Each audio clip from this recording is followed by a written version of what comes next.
기도하시고. 기도하겠습니다. 고맙고 감사하신 아버지 하나님, 주님의 사랑과 은혜를 감사합니다. 우리들을 사랑하여 주시옵소.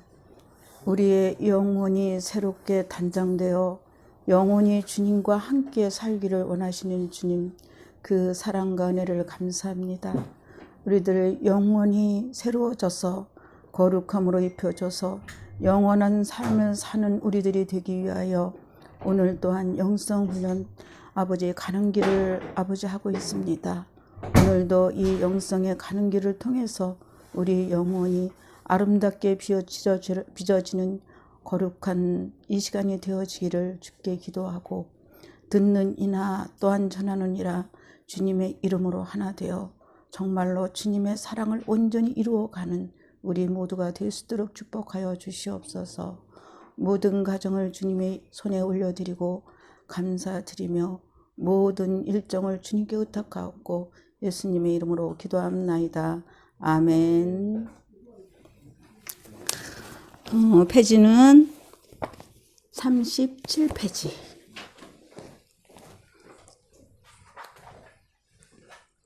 37페이지. 영과 인간. 다 찾았죠? 네. 이제 같이 읽어요.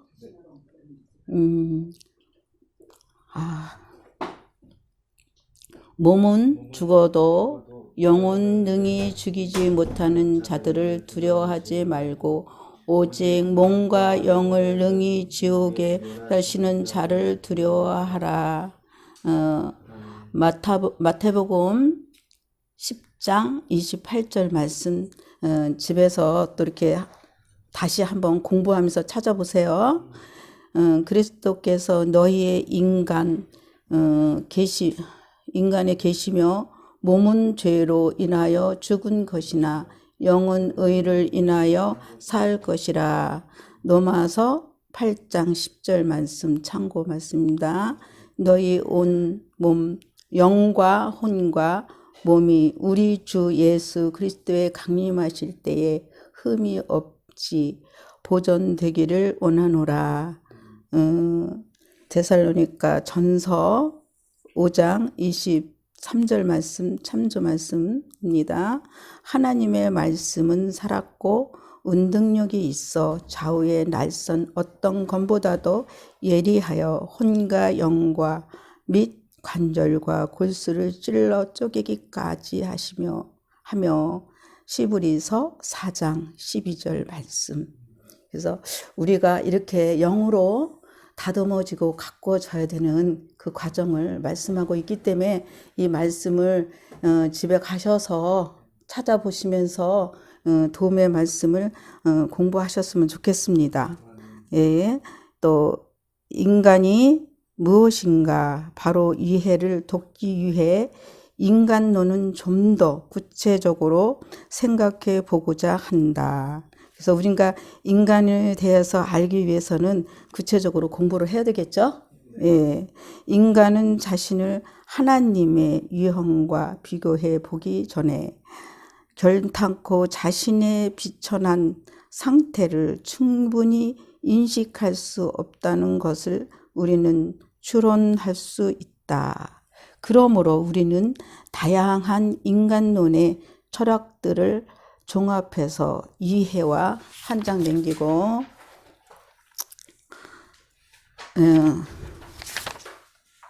이해하면서 성경이 가르치는 인간에 대한 계시를 성령의 조명을 받아 영성적인 인간이 무엇인가를 살펴보아야 할 것이다.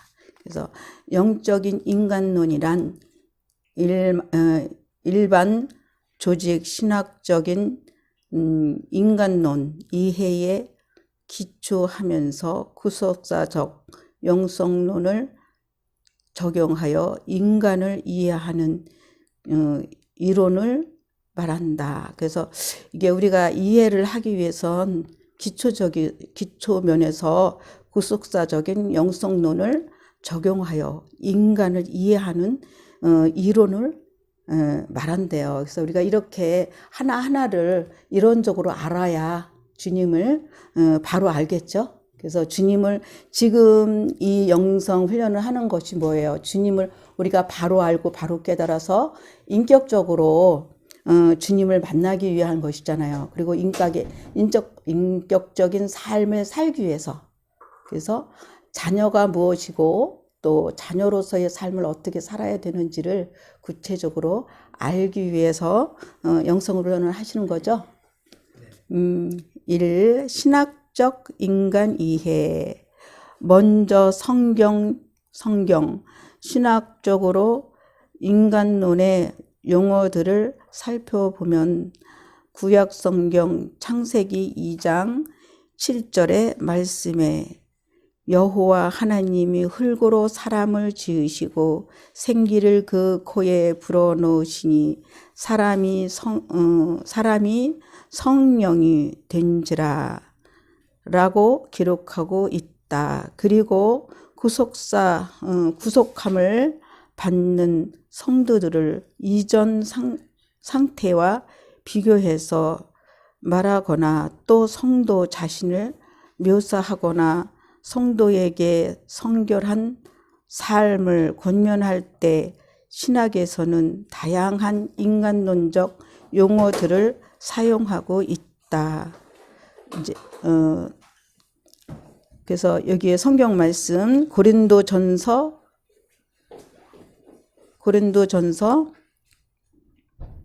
7장 34절 몸과 영 또는 고린도후서 7장 20절 육과 영 또는 데살로니가 전서 5장 23절 영과 혼과 몸 고린도후서 4장 17절 겉사람 에베소서 3장 16절 속사람 또 에베소서 4장 22절에서 24절 옛사람과 새사람 혹은 고린도전서 3장 9절 10절 옛사람 새사람 이렇게 설명하는 구절들이 많이 있다. 성경은 이와 같이 인간의 구조에 관해서 다양한 표현들을 하고 있다라고 말합니다. 방가로 1번 이론론 성경에서 영혼, 몸 등의 다양한 인간론적 표현이 쓰여졌을 때 인간의 각 구성 요소를 가리킨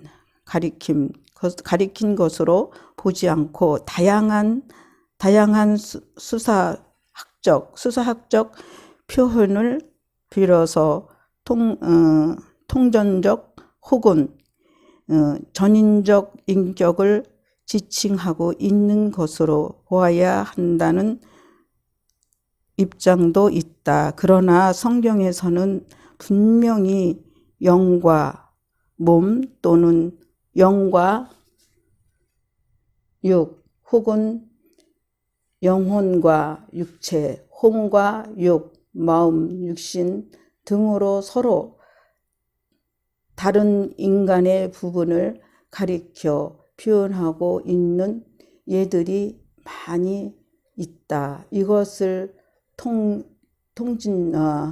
통진적 이론이라고 한다. 방가로 2번 이분설 인간은 본질적 구성 요소를 가진 존재로서 몸과 혼 또는 영으로 구성되어 있다는 입장이다. 이 주장은 전통적인 개혁주의의 교리학자들이 가지고 있는 결의이다. 이 신학적 입장에서는 혼과 영은 개념상 서로 교환하여 사용될 수 있는 단어들로 본다. 그러나 양자는 성경의 용어로 볼 때 거의 대부분의 경우에 있어서 서로 명확한 개념적 차이를 보여주고 있다. 그래서 서로 명확하게 개념적으로 개념을 차이가 있다는 것을 보여주고 있다고 합니다. 방가로 3번 삼분설. 인간은 본질적인 구성 요소를 가진 존재로서 영과 혼과 몸, 데살로니가 전서 5장 23절에 시브리서 4장 12절로 구성되어 있다고 보는 결례인데, 여기서 혼은 육신적 생명을 표현하면서 인간이 육신적 지성과 감성과 의지의 좌소로 보는 것이다. 이러한 결례는 하나님의 깊은 교제를 추구하던 이런 영향력 있는 것이다. 이러한 교례는 하나님의 깊은 교제를 추구하던 이런 영향력 있는 성경 구절, 성경 연구가들과 경건, 운동의 지도자들이 즐겨 따르는 결례이다. 사람이 죽으면 영은 육체를 떠나 존재할 수 있고, 중생한 성도의 영은 하나님과 깊은 교제를 하는 부분이며 하나님의 뜻을 깨닫고 순종하고자 하는 영향력을 가지고 있다고 합니다. 방가로 4번 전인적인 다중성인 인간론. 성경에서는 영과 혼과 몸 외에 중요한 인간론의 요소들에 대해 한 장 넘기고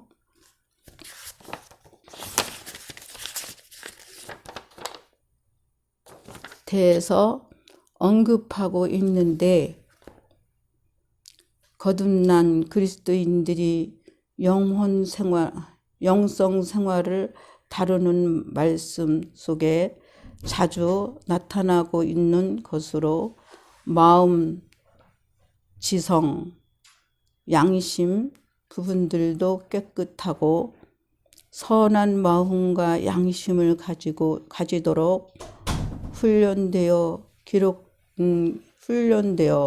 거룩하게 되어야 한다고 요구하고 있다. 이와 같은 용어들은 인간을 전인격 존재로 보면서 동시에 다중적인 성격을 지니고 있는 것으로 보아야 한다는 결례이다. 큰 2번.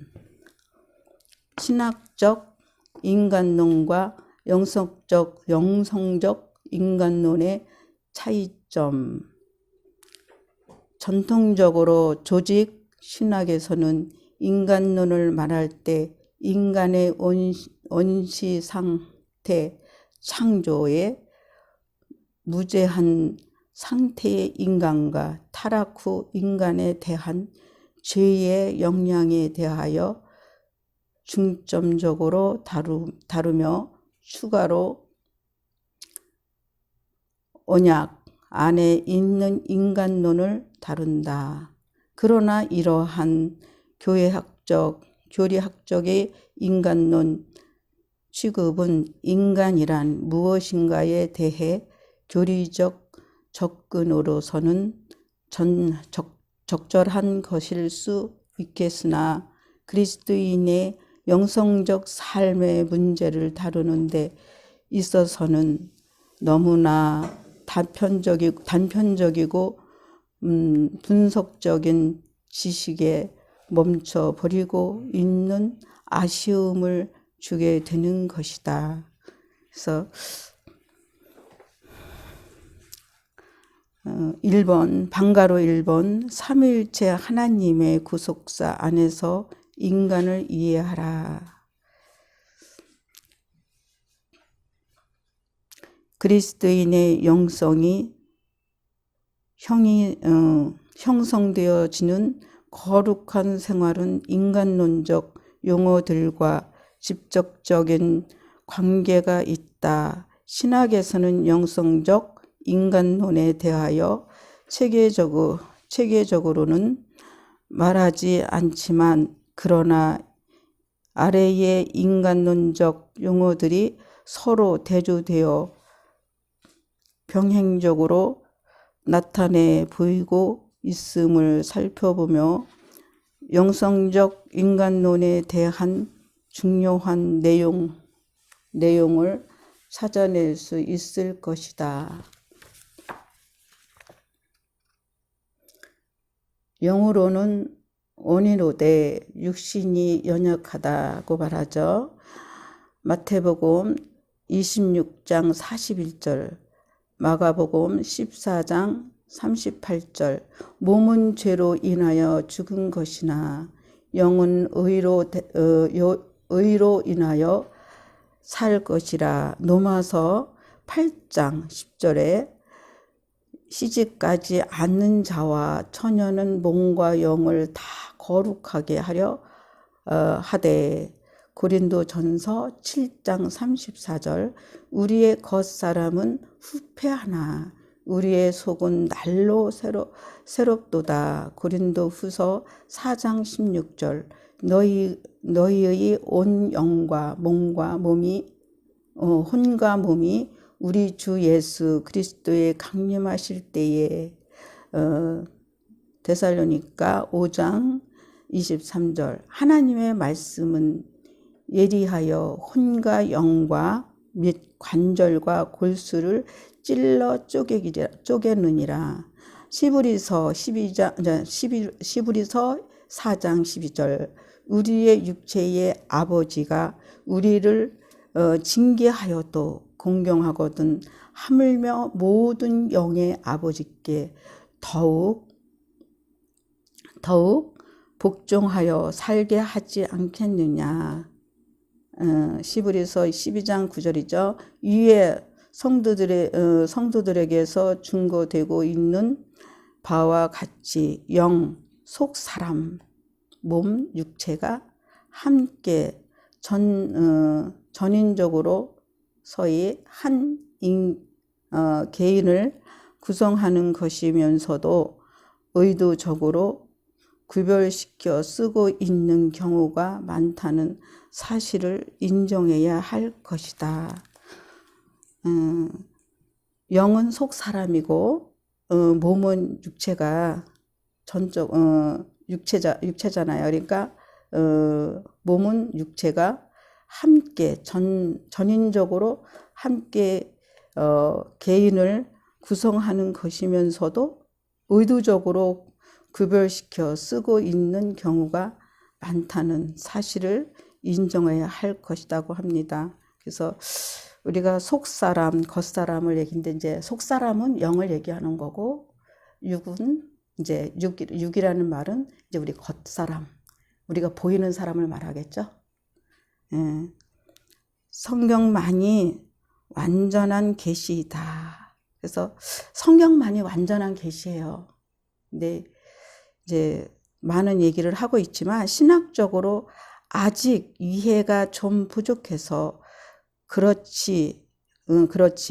성경에는 분명히 3분설과 2분설을 말씀하고 있기 때문에 종합해서 이해해야 하고 뿐만 아니라 둘 다 믿어야 되는 것이 당연한 것은 성경은 완전히 성령의 감동으로 기록된 하나님의 계시이기 때문이다.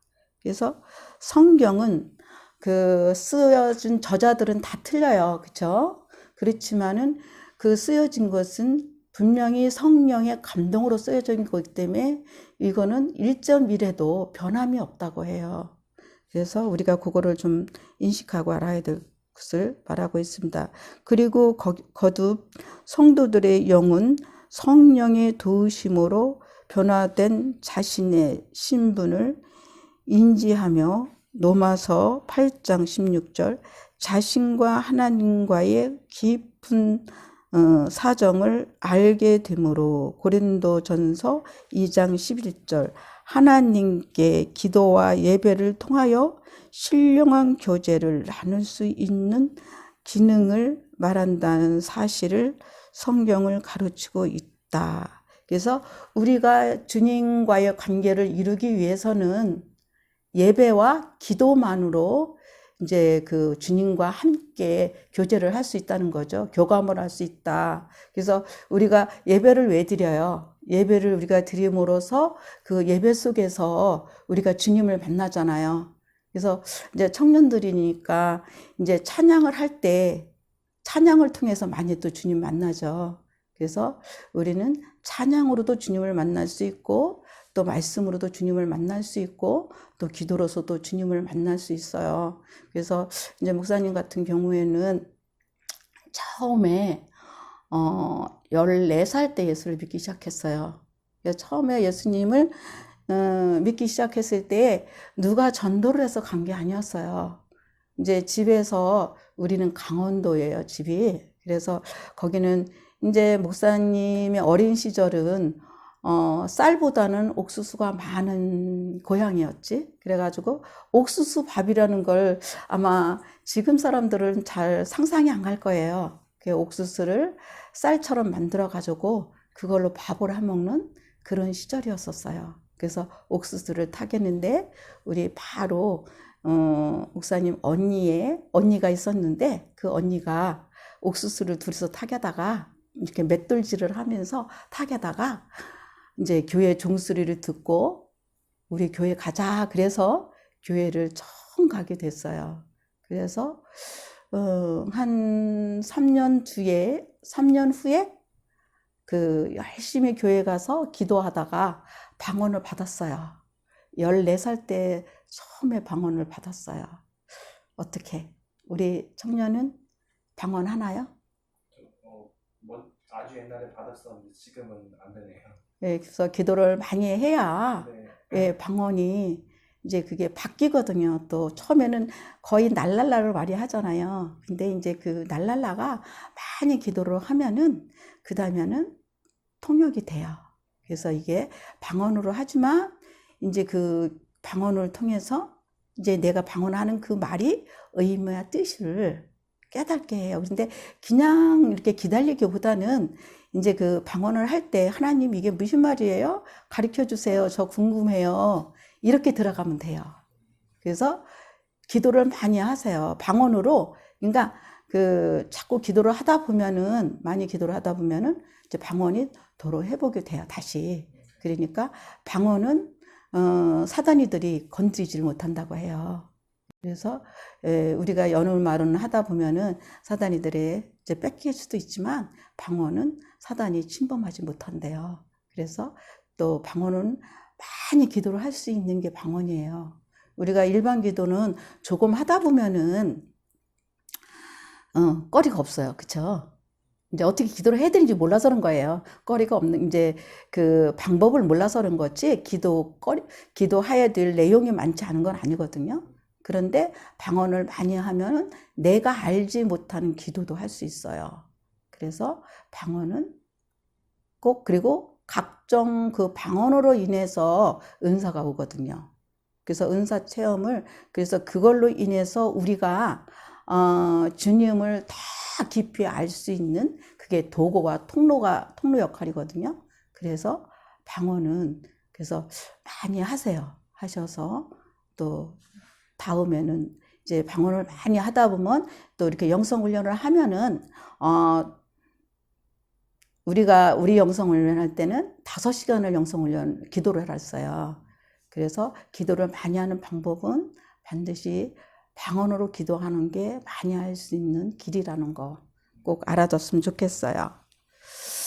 그래서 방가로 2번 영의 본질을 이해하라. 그래서 영의 본질을, 인간이면 영의 본질을 이해를 해야 되겠죠. 영이 어떤 것인 거를 이해하는 그 본질을 말하는 거죠. 인간의 전인적 구원은 우리의 영만 거듭나면 되는 것이 아니다.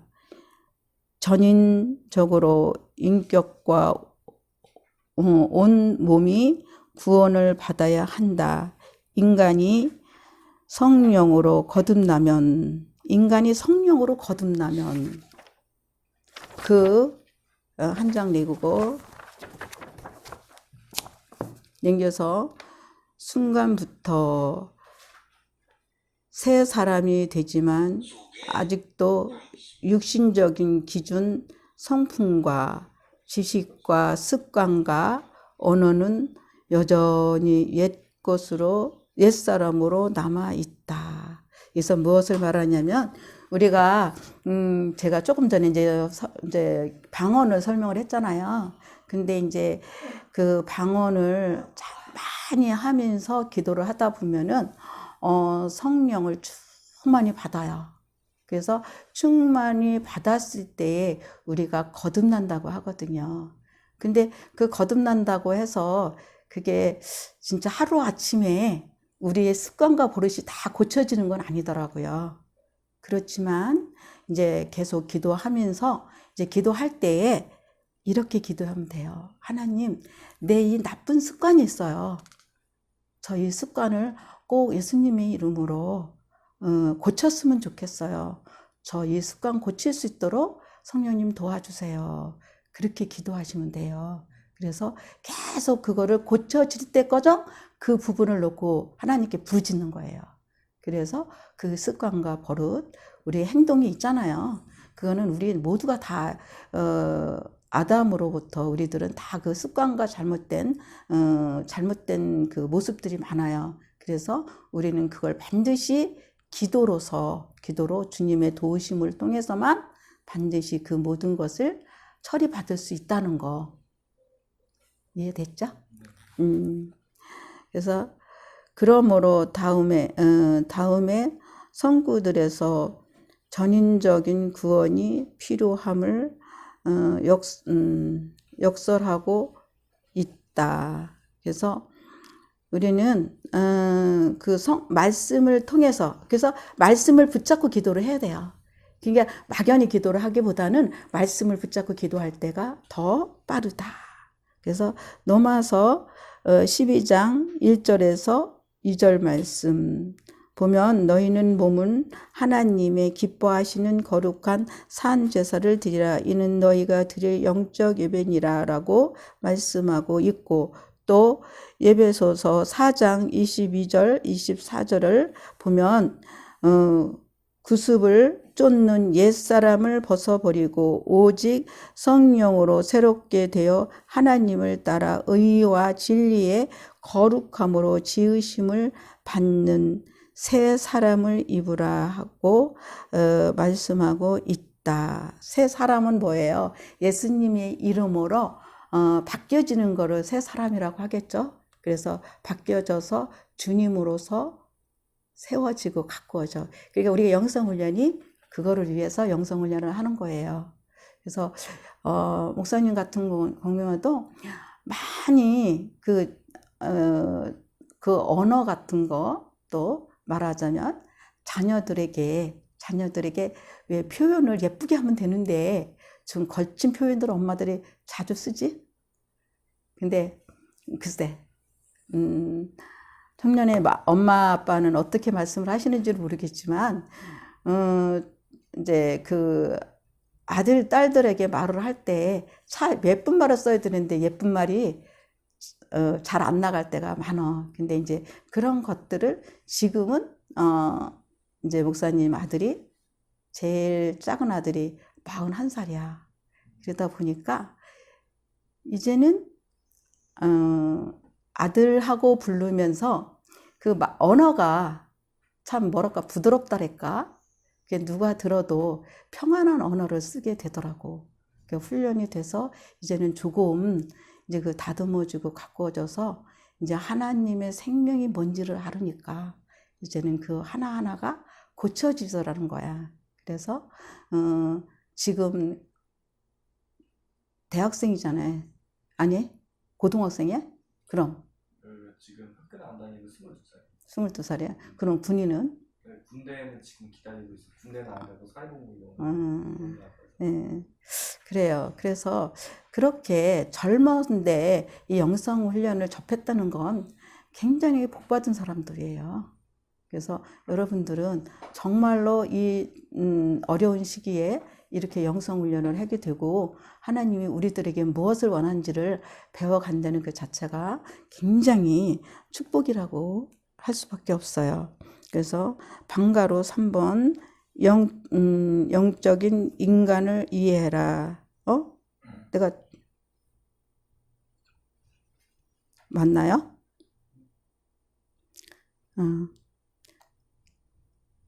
맞네요. 창조의 인간. 인간이 창조하는 창세기 1장 26절에서 28절, 2장 7절에 피조물 중 하나이면서 하나님의 형상대로 사람을 제가 조금 눈이 흐려가지고 지음을 받아 하나님의 인격적인 교제를 가지는 존재였다. 그래서 하나님이 우리를 창조하셔서 우리를 지으시고 만드셨잖아요. 그래서 그 말씀을 또 2번 타락한 범죄 후 인간. 그래서 우리가 아담이 처음에 하나님과 같이 사셨을 때는 아담이 죄를 짓지 않았어요. 근데 타락한, 선악과를 먹은, 이제 많이 들었죠. 선악과를 먹은 후에 타락하여서 이제 죄를 짓게 된 그 내용을 말하고 있죠. 여기서 타락한 후 범죄. 그래서 그 범죄한 인간을 여기서 말하고 있어요.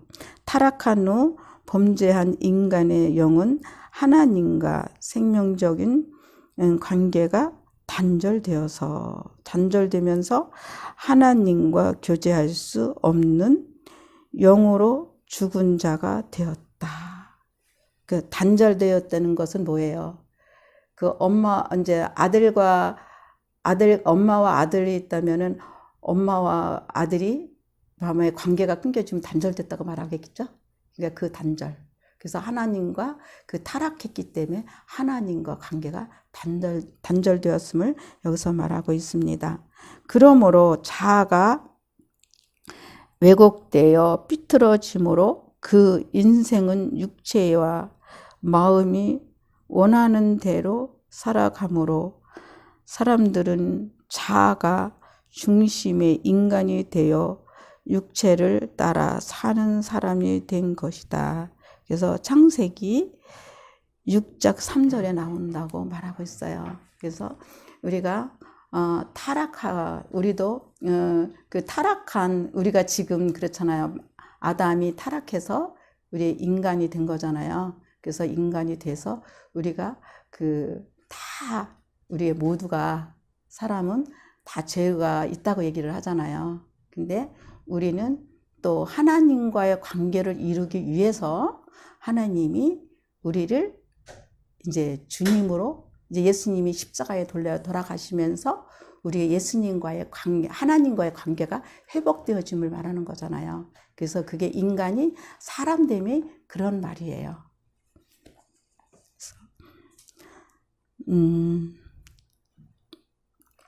3번 구원 이후의 인간. 그냥 구원받은 후의 인간을 얘기하는 거죠. 그 예수님과의 관계 회복.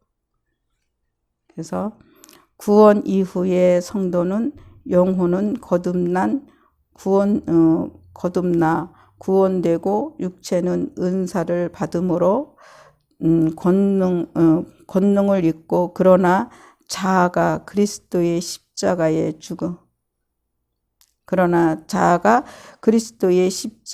죽음을 통하여 죽게 되고. 그래서 우리는 세례를 받을 때에 세례 받았죠.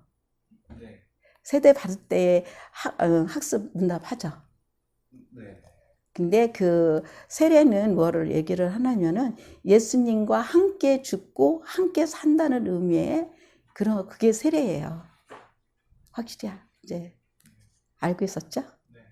이제 그래서 새로워진 자아를 가진 새 사람으로 살아가게 되는 것이다. 그래서 우리가 그 말씀을 그래서 여기에 보면 에베소서 2장 4절 10절 골로새서 3장 9절 10절 베드로전서 1장 3절 4절 23절을 참고하시기 바랍니다. 그러므로 우리 안에 영적 새 자아가 자라나서 온전한 자아로 성숙하여 짐으로 진리 가운데 살아가게 될 때 궁극적으로 모든 것이 영성적 생명적 삶이 되는 것이다. 로마서 8장 13절에 너희가 육체대로 살면 반드시 죽을 것이로되 영으로서 몸의 행실을 죽이면 살리니 그랬어요. 그래서 그 육체의 행실이라는 건 뭐예요? 조금 전에 제가 설명했듯이 그 우리의 습관과 버릇과 우리의 살다 보면 그 살다 보면은 우리가 죄를 짓죠. 알게 모르게. 근데 그 죄를 우리가 끊을 수 있어야 돼요. 잘못된 습관, 언어, 표현, 감정 그런 것들이 나만 아는 거잖아요. 뭐 다른 사람이 알 수도 있지만 나만 아는 죄가 많죠. 근데 그거를 우리가 끊어야 된다고 해요. 그래서 여기서 그거를 말하고 있습니다. 궁극적으로 모든 것이 생명적 삶이 되는 것이다. 로마서 내가 조금 전에 읽었죠? 로마서 8장 13절 너희가 육체대로 살면 반드시 죽을 것이로돼요. 이게 죽는데요. 죽을 것이로가 아니라 그냥 죽을까가 아니라 죽는다는 거죠. 우리가 옛 습관과 버릇대로 살면은 그냥 죽는다는 것은 육의 죽음을 얘기를 하는 게 아니라 영의 죽음을 말하는 거거든요. 그래서 몸의 행실을 죽이면 산대요. 그래서 영이 영원히 사는 걸 말해주고 있죠. 이 말씀은 아주 심각한 것이다. 그래서 사도 바울은 고린도후서 4장 16절의 말씀에서 겉사람은 후패하나 속은 날로 새롭도다 라고 하면서 나중에 고린도후서의 5장 1절에서 5절 말씀에 몸의 죽음을 이 장막집이 무너지면 이라고 말하면서 고린도후서 5장 2절에서 4절엔 우리가 탄식하는 것은 벗고자 함이 아니요 오직 덧입고자 함이라고 죽고 썩을 것이 생명에게 삼킨 바 되게 함이라고 합니다. 성령 안에서 영을 쫓아 살면 영을 쫓아 살면 죽고 썩을 것이 생명에 삼킨 바 된다. 그래서 왜 육신을 죽이고 육신성을 죽이고 영으로 살아야 되는지 여기서 말하고 있죠. 썩을 것이 생명에 삼킨 바 된대요. 그러니까 육신의 행실을 죽이면은 영으로 살 수 있다는 거예요. 그래서 고린도전서 5장 42절 48절을 참고합니다. 것이다. 그러므로 우리는 인간론은 바르게 인식해야 한다. 그래서 우리가 이런 말씀을 반드시 적용해서 사라질 때만이 우리가 영이 영원히 살 수 있는 길을 찾을 수 있다는 거죠. 무슨 말인지 알겠죠? 네. 그리고 그리스도 안에서 변화되어 새로운 신분에 합당한 삶을 살아가기 위하여 성숙하며 어떻게 해야 할 것인가 거듭남 우리 그리스도인들은 온 몸의 육체가 성령이 주인이 되어 우리의 육신을 육신을 다스려야 한다. 그래서 결국에는 우리가 육신성의 잘못됨을 다스릴 수 있어야만 된다는 거죠. 그러기 위해서는 우리는 하나님 우리 영의 참 아버지 되심을 분명히 이해해야 하고 성령의 지도와 인도를 받아야 영적 가치관이 새롭게 바뀌어져서 우리 안에 속사람이 주체가 되어 하나님의 뜻을 쫓아 성령의 인도하심에 따라 순종하여 살아갈 때 영은 성장하고 그 삶을 생명으로 열매 맺히는 삶이 되어 성숙해지는 신앙을 통하여 하나님께 영광을 돌리는 삶이 될 것이다 라고 해요. 그래서 우리가 영을 쫓아서 육신의 행실을 죽이고 영을 쫓아서 살 때만이 이런 삶이 이루어질 수 있다는 것을 말해주고 있죠. 한 장 넘깁니다.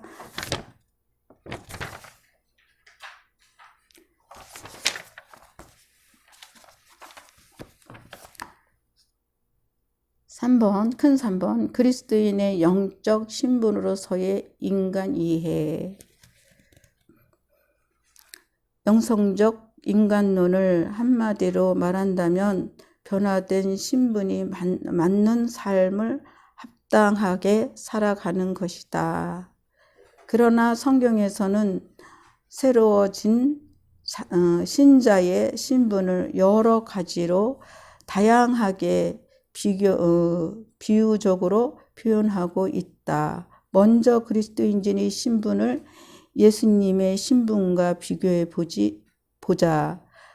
예수님은 하나님의 독생자로 예수님은 하나님의 독생자이죠? 맞죠?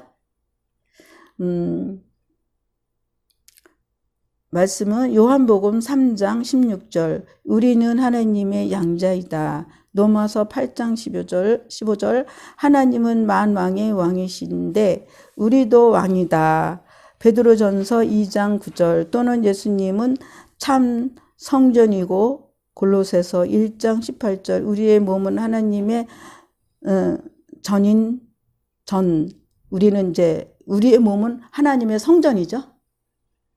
성전 삼고 삼일째 하나님 우리 속에 계셔요.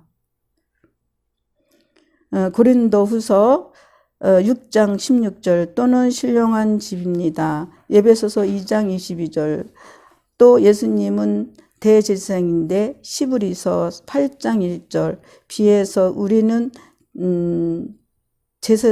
제사장이다. 베드로전서 2장 9절 예수님은 우리의 신랑이시며 우리는 신부. 이렇게 우리 그리스도인이 어떤 존재인지 그 신분을 잘 이해해야 한다. 여기서 신분은 어떤 것이라고 얘기했어요? 그래서 여기서 요거를 다시 또 읽어보면서 그거를 집에 가서 좀 정립 좀 하세요. 방가로 1번 개인 영혼의 기원 1번 선제설 이 학설은 우리 인간의 영혼을 하나님이 만들어서 하늘 창고에 넣어 두었다가 사람이 육체를 입고 세상에 태어날 때 그 육체 속에 넣어 주신다는 주장이다. 그러나 이 결에는 거의 환영을 받지 못하고 있다. 2번 유전설은 인간의 영혼도 생명의 씨로 아버지 허리에 있다가 어머니 모태에 수태될 때 유전된다는 주장이다. 이 학설은 인간이 육체와 마찬가지로 영혼도 그들의 부모로부터 유전받았다고 한다. 이 결에는 루터 교회의 주장으로서 성경에 보면 하와와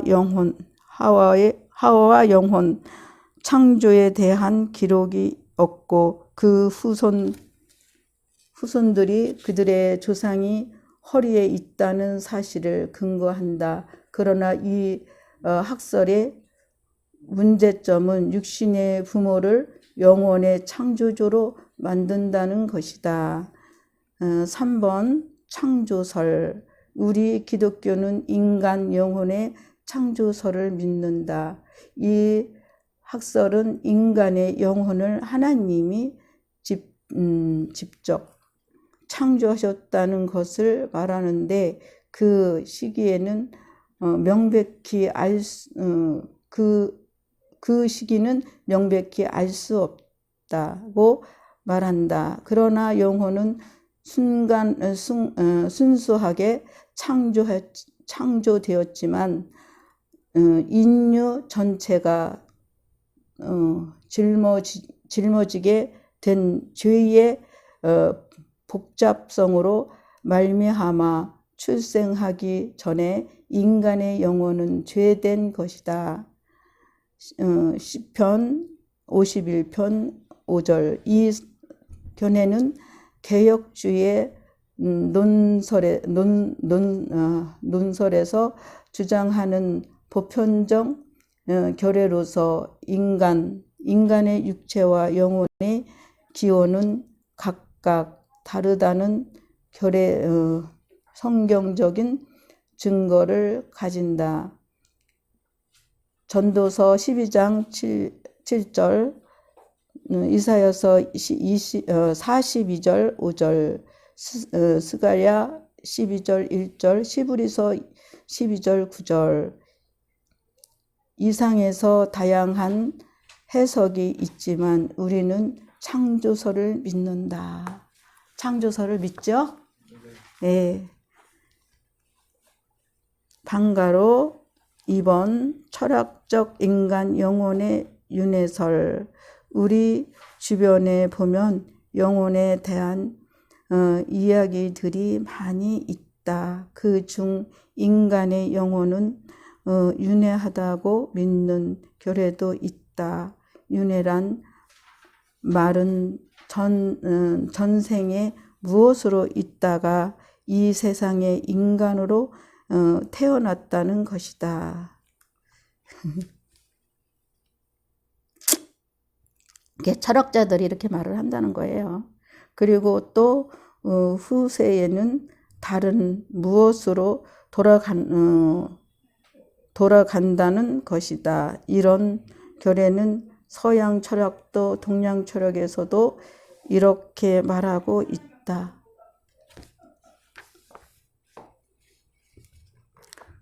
서양 철학 1.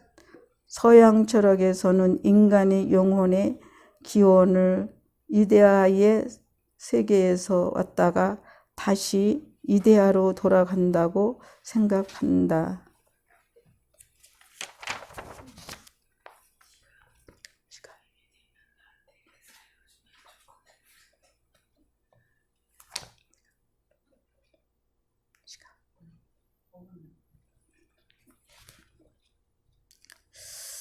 이번 동양 철학에서도 역시 인간의 영혼이 그 어떤 타자 세계에서 왔다가 돌아가며 다시 왔다고 그것은 다시 왔다고 그러는 것이다. 그래서 이게 윤회설은 계속 어떤 뭘로 태어났다가 또 뭘로 태어났다가 짐승으로 태어났다가 또 사람으로 어떻게 잘하면은 사람으로 태어난다고 말도 하고 그걸 가지고 윤회설이라고 말한다고 합니다. 그래서 철학자들은 계속 그렇게 똑같은 어떤 계속 살아있는데 짐승으로 태어났다가 또 어떻게 하면 잘 하면은 또 사람으로 태어난다는 말도 하고 그렇게 윤회설은 그렇다는 것이 철학자들이 그렇게 말하고 있죠. 그래서 불교에서 윤회설을